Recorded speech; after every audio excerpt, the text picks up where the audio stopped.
CGTV, CGTV, maman, CGTV, papa,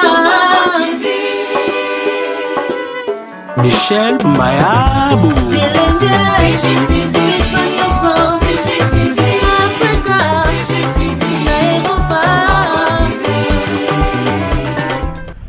Toujours remercier sincèrement et infiniment la communauté congolaise Mobimba. Ndenge to supporter famille, to consoler famille. Si na lelo tito utikotika na dernière demeure na ye. Lelo to utiko ndekotika papa na biso Peter na Lilita na ye. To kumisi nzambe. Personnellement tant na koyeba e. Sali makambo belé ba ko pebele na vie wana. Tina ba matadi wana. CGTV à la vitesse de la vie. Congo Gold TV à la vitesse de la vie. Lelo tozana mokolo to utiko kunda ndeko na biso papa Peter wa tikaki biso na mokolo ya le 3 juin. Toujours remercier sincèrement et infiniment la communauté congolaise Mobimba. Ndenge to supporter famille, to consoler famille. Si na lelo tito utikotika na dernière demeure na ye. Que son homme repose en paix. Tous amis sont sur awa na katia park oyo to meka okabola mo eloka kolia mo eloka komela. Vraiment ouais de lobaki mbula ko beta mais nzamba sali que mbula yango ekitite to fandi wa to lexa au moins quelques temps et puis toujours mananda. Merci. En tout cas to pesi sous merci beaucoup na nzambe na ndenge abateli biso pasungi biso pesi biso susu force ya komema makambo vraiment ti tokoma nango mokolo ya lelo touti konde kotika papa na biso Peter na Lilita na ye tokumisi nzambe mais papa Peter azalaki soldat oyo totikala kobosana ye te nayebi ke ezalaka mingi bato balobaka kaka oso moto akufi azalaka na mabe te me nga na nakamwisa mokili papa Peter mpe alaki na mabe na ye mabe ya papa Peter alaki alingaki moto nyonso oyo aza pembeni na ye azala ndenge ye azali papa Peter bisika ye azali alingaki moto nyonso aza pembeni aseka asepela avivre vie ya kitoko ya malamu donc oyo ezalaki eloko mo exceptionnel pa papa na biso Peter. En tout cas tokobosana ka yo jamais surtout nga moko nazobeta sete nga moko naza témoignage monene mpona papa Peter, témoignage monene nzambe vraiment alola mona yo. Merci beaucoup. Bon, les anga passé Richard. Il est difficile à roloba, mais il faut qu'on ait quelque chose pour le leader. Il est un grand ami, un homme courageux. Mutuyo anda peut s'engager sengoer nyoso. Dans ma salle so grâce to sali makambo belé ensemble.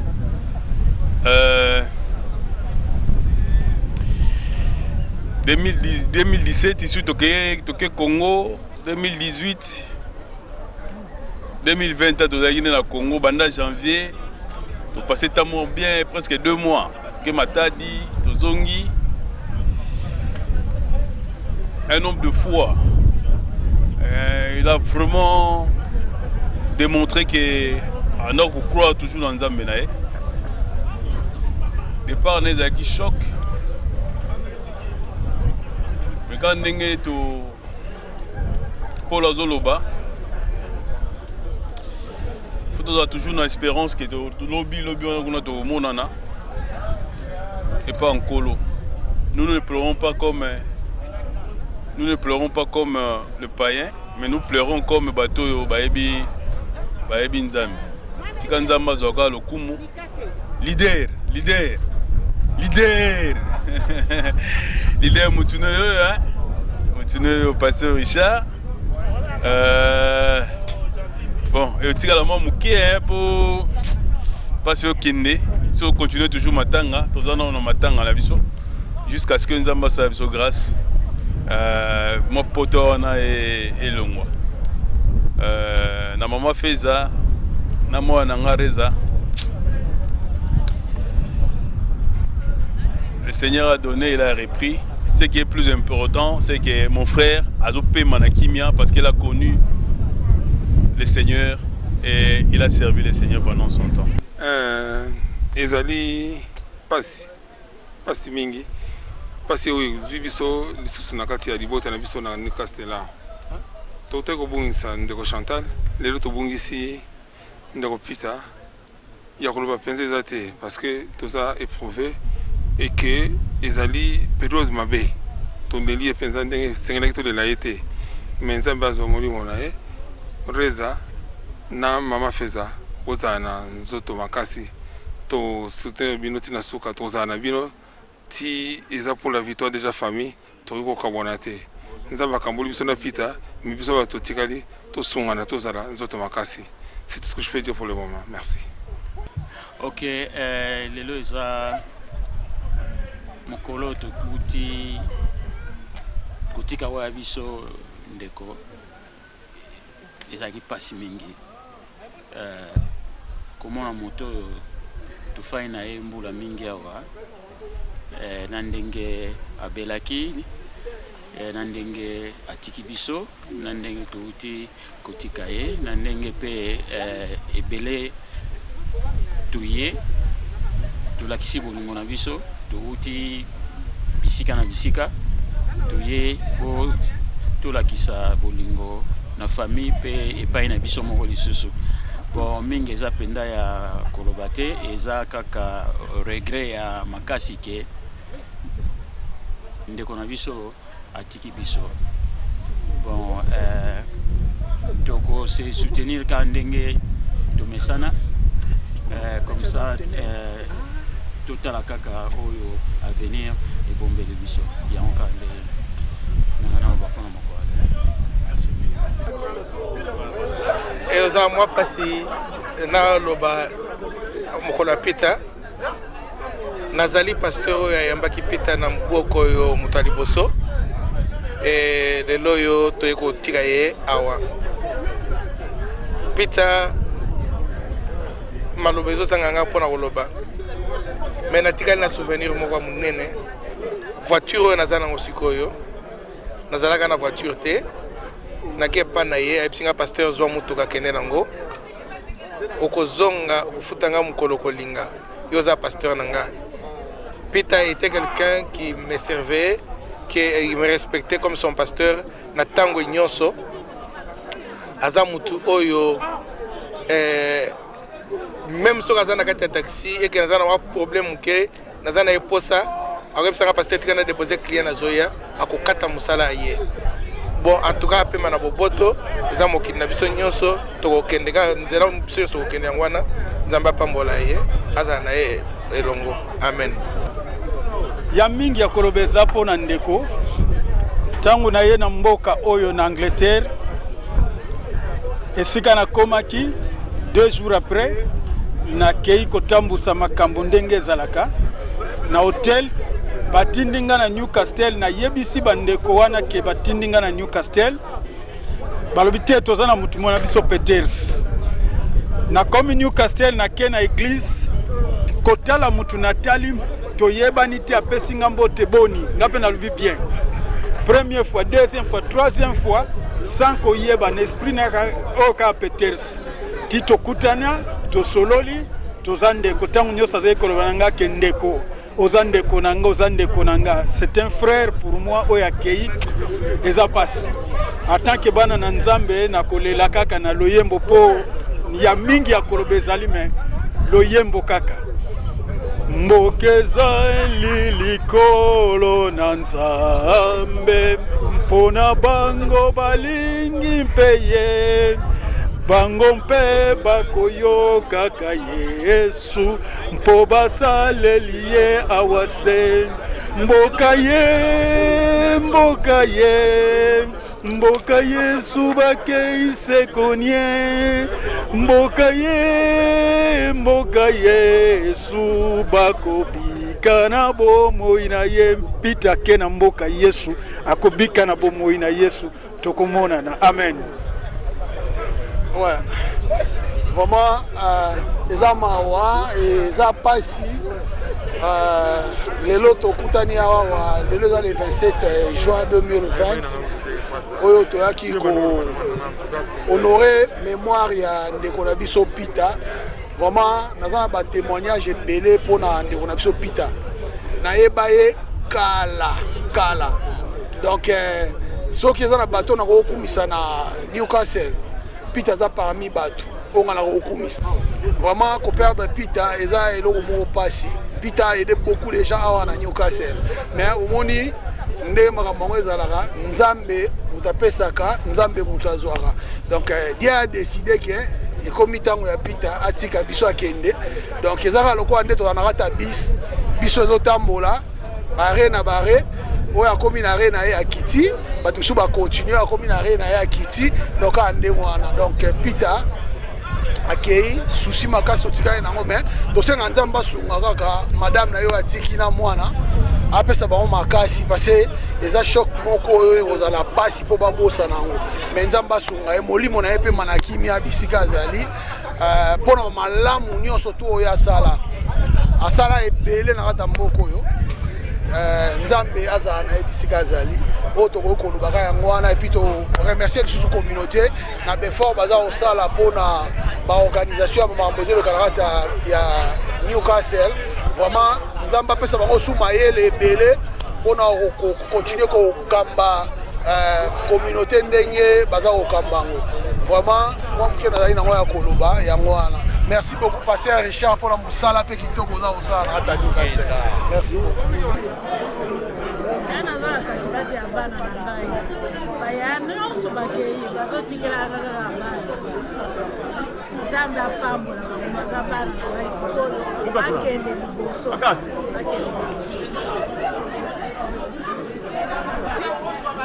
tout cas bato ya Newcastle makambo basali nzambe mpenza apambola bango donc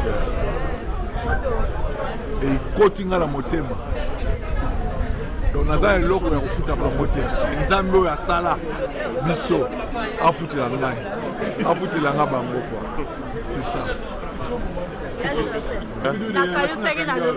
Oh non, merci Kara, merci. Thank you. Bon, Léo, tu commissaire Nzambe parce que le Dieu a donné, Dieu a repris. Pita, c'est comme un frère pour moi. So Léo na sala, musala na sala ga yeni mnabanda ko encourager nga. Pour les petits abe nga mutu na ngai. Et ça la passe mais et ça la passe mon père rien faire parce que ça mo kana Nzambe.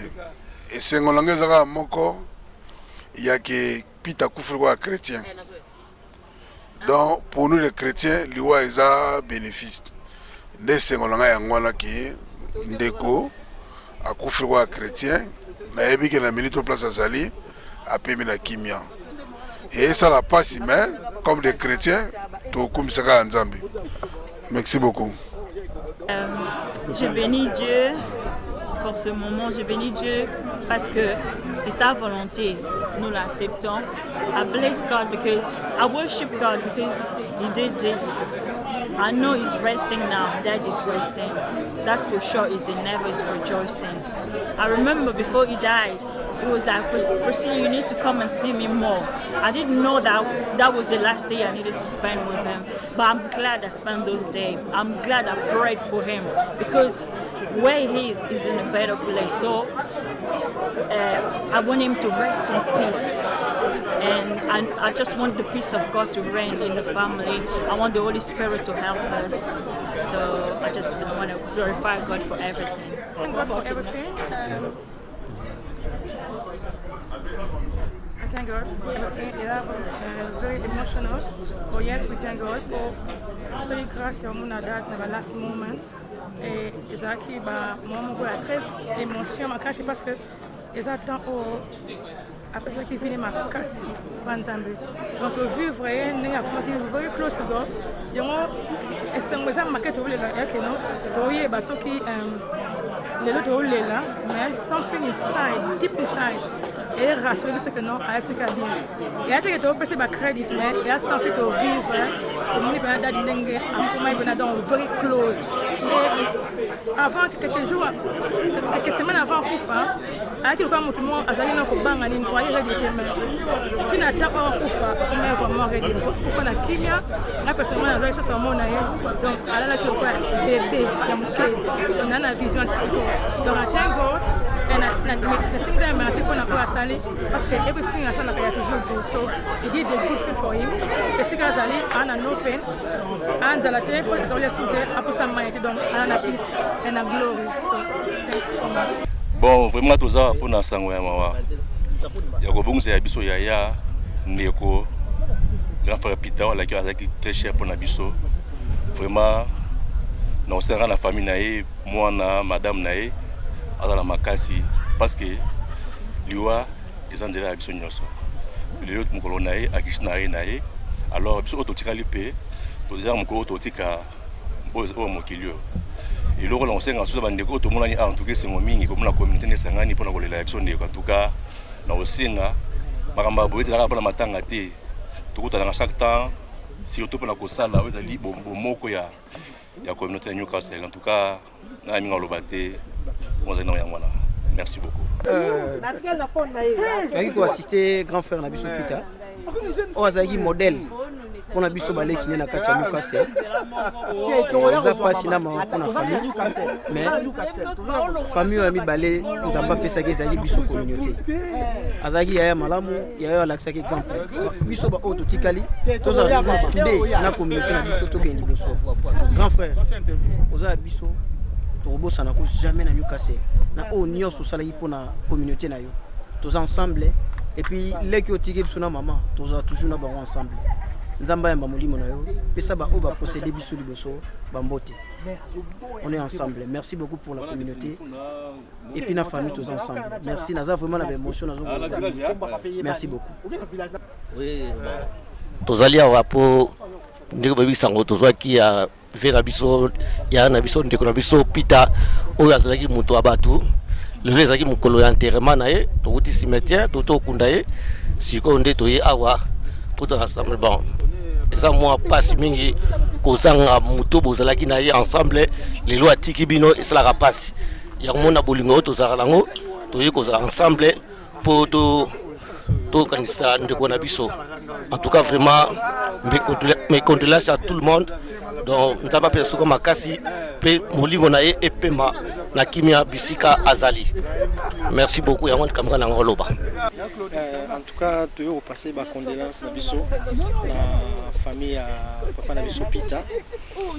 Bisso tu Newcastle, Milton King sorry. En tout cas, tu as qui a tout fanane en tout cas un peu plus de 10 ans. Donc Zaki Moutoulalam. Donc en tout cas le témoignage a bien zamingi Papa Peter et belé.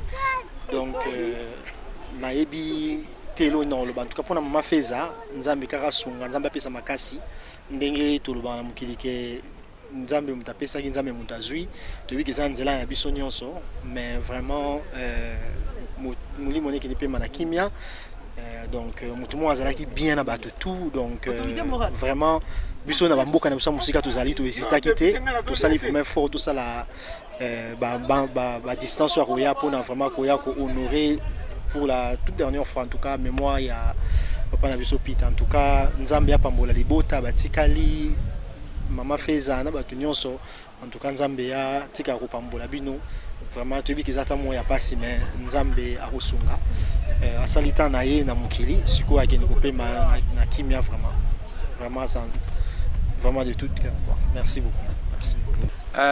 Toyaki lelo ezaki mokolo suka to yakotika ndeko na biso Peter.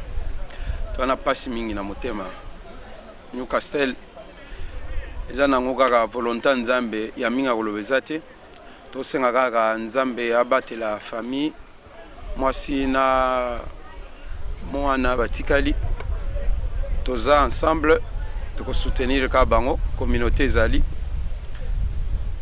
la famille biso bato totikali tozo tirer pe leçon on a vie eza nango moyen kolobeza te. Donc pasi boyoka eza nango ka pasi. Ve pita na ba souvenir belé na koloba ngo awa te, mais en tout cas ancien na ngai to travailler ensemble, à travailler à donner beaucoup pour la communauté.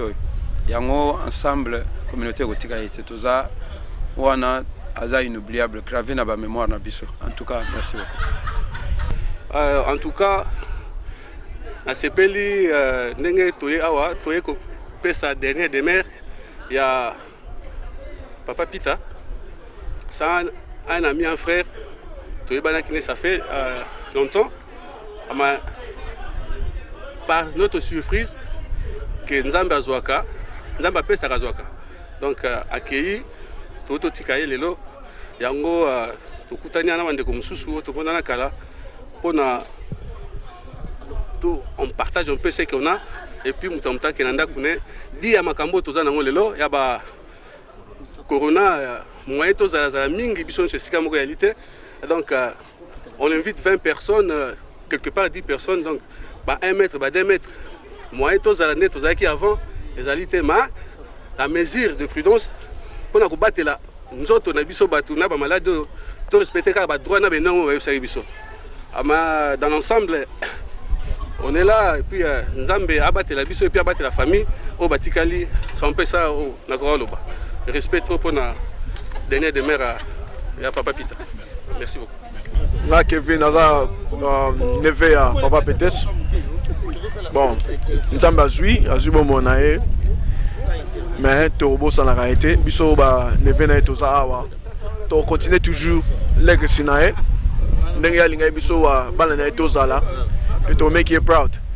Donc, essa ngona zara ke bana nae balinga ki trop famille na elinga ki trop baninga na pe lokwa na Newcastle balinga ki trop yango ezatala ba circonstances ya boye batamo eza difficile ba malade mais batu ba déplacer na banda ko na bango ba eti awa donc elaxi bolingo oyo bango bazaki na envers ye pas na envers bango donc na sepeli mingi merci susu na Nzambe na petit biso susu grâce ya ozalelo to le lae na ndenge sengeli donc merci.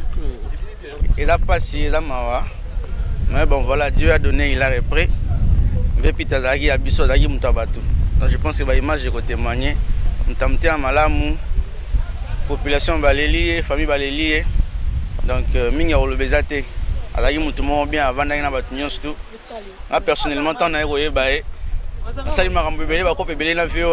Tina va matadi, mais vie est compliqué. Et au lali pour la mouki boki au via d'aïe. Donc voilà, Dieu a donné, il a repris. Encore une fois, pas si c'est la montée, mais tout ça, la bonne inzela, bisogno surtout. Merci en tout cas. On appelle mes condoléances à maman Feza. Pas si na montée, ma maman. Vipita Zaï Vienanga, Yomogo Yebi, Tubano Zalazala Mingi. On a Vienanga vraiment. Vienanga, pas si na montée, ma mingi, le bezate. Salika pas si Tunanga Tubano Zalazana, Tikingai. Ça passe mieux quoi. En tout cas, courage maman. Nous sommes battus l'homme. Merci. Bon, message nga nazo pesa. Esengeli na biso bato to lecto meka ko learn, to ba ko learn ke na mokilo toza biso ka baleki nzela. Na mokilo toza baleki nzela parce que Bible lobi na kati na biso o eza motuya nde molimo. Eza na nzoto te, nzoto eza na kaka enveloppe pamba. Nzoto ko ke na oka na mabele. Esengeli na biso to ba ko learn na oyo toza ko vivre yango. To ba ko bongsa relation na biso na Nzambe, to ba ko bongsa relation na biso na batu. Oyo eza motuya nde yango wana parce que mkwalelo soki tolekani toke kovanda na esika oyo ya kimia. Message nga na opesaka yango wana toza na bomoko, toza na bolingo. Yango akanga na opesa. Merci. Nakumisi Nzambe po mokolo lelo ezalaki mokolo ya bokabwani na ndeko na biso oyo nga nabenga mingi papicho vraiment akende pema na kimia Nzambe ayamba molimo na ye biso mpe totikali toteyama bolingo ezali nécessaire parce que bato nyonso bazali awa bauti de partout ba Londres ba pays étranger baye kaka mpona kopartage na biso douleur oyo vraiment famille mpe ndenge etikali batikala na kimia bakangama na Yesu po yenda za mobikisi na biso ye naza mobateli ye nazali nyonso mpona biso na suki wana. Ngai komona ngai Jano Mila.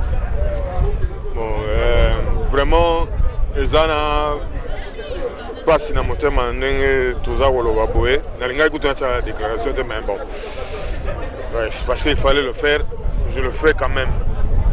Peter aza mutu oyo, moi je dis témoignage moko ya bimi kutu na tongo kaka na cimetière que na mundele Peter azalaki président ya communauté congolaise sans le savoir. Tango wana toza nanu bato ya kokonte na misapi na songa misapi. Et ezana bato pena bandaki ba makambo même ya minene ana mboko oyo. Il était le premier, mais eloko ngana retenir à trop eza mutema malamu azalaki na ngo ya ko aider batu. Peter bato belé baye na mboko oyo. Soki mutu aye na mboko oyo abalobi ke abandi musala, c'était Peter. Donc batu baleki na nzela wana belé, mais bon ndeko tango na ekokaki akeno pema vraiment oyo nzamba pesaki yango wana ekokaki bon eza nzela na biso nyonso, mais témoignage nga naza nango nayebi te pourquoi Peter alinga ngai trop, mais je l'ai compris après que tozala towutaki nzela moko towutaki place moko, c'est-à-dire que place oyo aza kosambela place nga naza kosambela na Kinshasa, mais toye koyeba yango te, et je l'ai compris après tant tosololaki na ye après.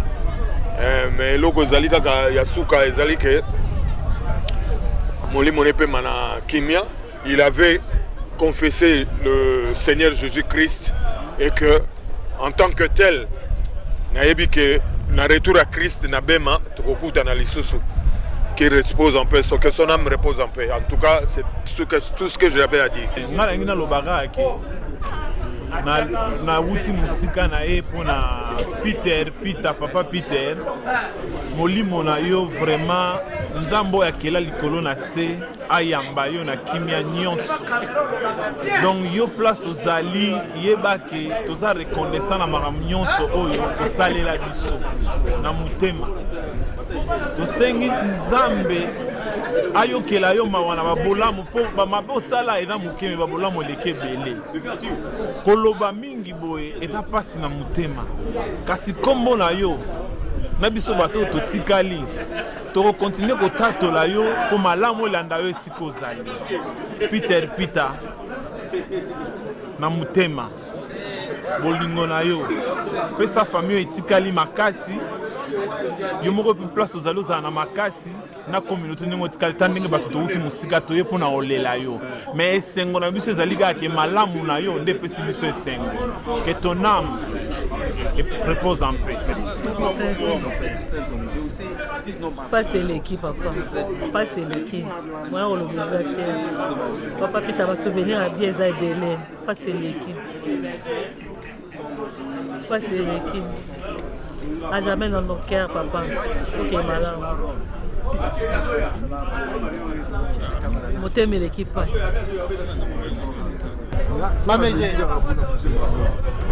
Hein? Basta kwa kiba oh ndio kwa makasi hapo mbona mbula oh hayo man ndio msa matosi na mwili kesho ya mtosi na ukata siku mara moja interview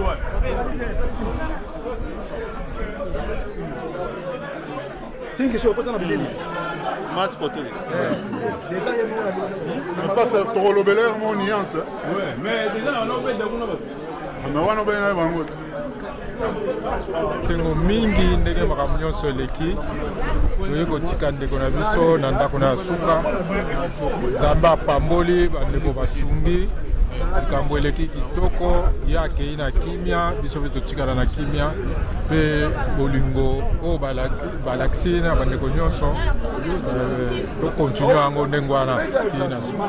Merci. Nasepeli pasta tokundi pista na honneur. Nasepeli le mannequin de presse yo ebiga mukolelo pasi na motema ya moko biso atiki biso kasi lo dosenga kaka na batu nyonso bazairwa nyonso toza na bolingo nde leki nyonso ezalonga bolingo oyebi na mboko oyo toza na moto liboso ya congolais aza sente Peter soki oye mboko lelo ba biso fokuta na pita biso nyoso atekela biso ba voiture apesa biso makambo ko opesa biso ba connexion ba kayu petelo ba connexion kayu kasi le dossier ngaka molimo neva na kimia. Merci beaucoup Mars Photo. Paix à son âme nano. Azaya on a respecté trop quoi. Et puis na la benga yemoko. Donc les loso les lobaya ba ebwe na mbula boy. Ezaka pour nous rendre dernier hommage. Paix à son âme. Yaya. On a Mbuta azalaki penza mutu moko azalaki kopeka toli mingi apeka toli mingi parce que amoni ngai ndenge azalaki mutu akimia nanga problème te abelaka azokosepela na comportement wana nalingaka mutu nyonso mutu azwi na sepele mutu azwi te aza ya pasi ezalaki pasi donc ye azalaki bongo yango mpenga azalaki bongo azokoyokana nini malamu lokola ndenge ganfa akei atika biso mama na mwana tokozala toujours kobatela bango eza teke lokola lesili lelo kaka esila te famille continue toujours torendre mama visite na ndako ata une fois na mois eza malamu yango na souhaité paix à son âme que ton âme se repose en paix mabela bakoko ebatela ezwala boboto opesa leki na biso mama Chantal Mbote opesa pe mama Ebuli Mbote en tout cas lelo eza mkomo munene parce que mama nanga mkola kufaka tokundaka pe mbula ebetaka lelo pe tokuni mbuta pe mbula ebeti ça veut dire que azaki mtu wa mtema malamu molimo neke pe mala kimia. Merci vraiment bega otika ndeko na biso bon nyonso ezalaki bon de mettre toujours des solutions donc yango wana ya mutu ya yango wana biso bato tikali nde tomipesaka respect tolingana tozala bomoko tosekisa mpe baninga lokola ndeko lesiere aloba sekisa moninga ekozala mpe bien. Merci. CGTV à la vitesse de la vie. Congo Gold TV à la vitesse de la vie. CGTV, CGTV, maman, CGTV, papa, Michel Mayabou. CGTV, CGTV, Africa, CGTV, Europa.